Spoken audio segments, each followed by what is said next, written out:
bihi nasta'in wala umuri dunya waddin.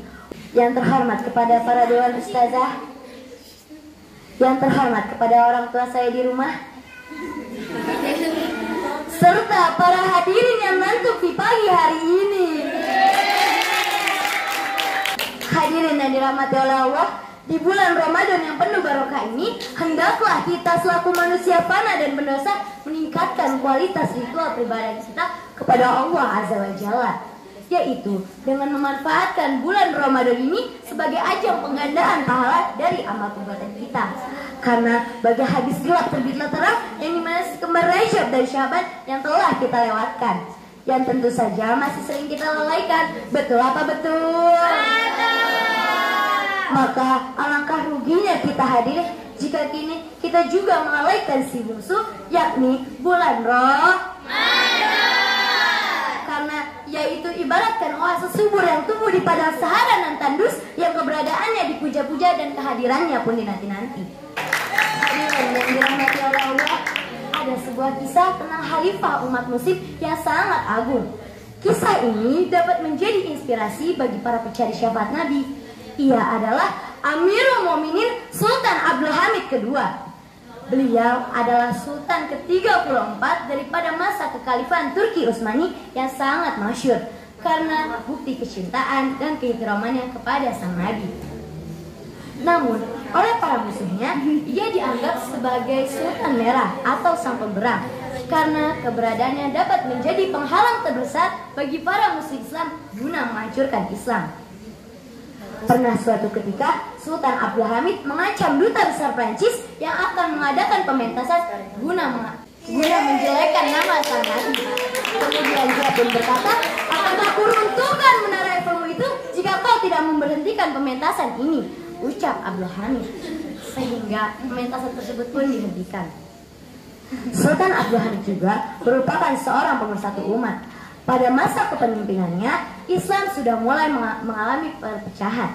Dan ditambah lagi, Inggris dan Prancis yang sudah mulai menjajah negeri orang Islam.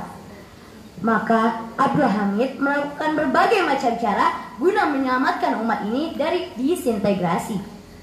Salah satu suksesi terbesar dalam masa kepemimpinannya adalah dengan merealisasikan proyek Hijaz Railway atau jalur kereta api Hijaz yang rela membentang dari Istanbul di Turki hingga Damaskus di Syria, lalu diteruskan lagi hingga Madinah Munawwarah di Arabia. Yang tentu saja selain tujuan utamanya guna merekatkan kembali wilayah Islam, proyek ini juga sangat menguntungkan bagi kebutuhan politik, ekonomi, dan militer kekhalifahan yang sangat ampuh guna bertahan dari serangan para penjajah. Yang menarik dari kisah ini adalah ketika pembangunan rel sudah hampir sampai di kota Madinah, kira-kira sekitar 50 km dari muka kota, Sultan Abdul Hamid memerintahkan kepada seluruh pekerjanya untuk bekerja sesenyap mungkin, yaitu dengan memerintahkan kepada mereka untuk melapisi palu-palu mereka, besi-besi mereka dengan kain wol supaya tidak menimbulkan kebisingan. Sultan Abdul Hamid tidak ingin mengganggu peristirahatan sang Nabi. Dan pada hari ini giliran Allah yang memuliakan sang sultan. Ketika hari demi hari telah terlewatkan, ketika raga sang sultan pun telah dikemudikan dan para khilafah Islam pun telah diruntuhkan.